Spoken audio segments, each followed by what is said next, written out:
Do you want to generate a QR code using Canva in just a few simple steps? You came to the right place. We will start by opening a new design in Canva, and then we want to click on the Apps option at the left side of your screen.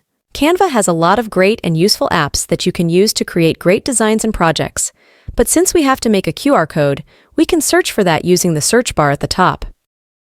We will get a couple of different apps that we can use to create a QR code. You can select any of these apps and see what fits you best, but I'll create a simple QR code using Canva so I can select this first application.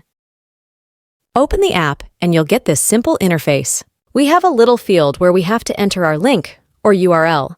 I'm going to create a QR code for my YouTube channel, so when someone scans my QR code, they will be taken to the video section of my channel.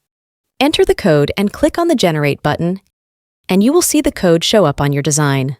And you can also expand the Customize button if you want to change the colors of your QR code, as well as expand or shrink the margins of the code. If you want more similar Canva tutorial videos, make sure you check out the Canva playlist from the description of this video, and I will see you soon.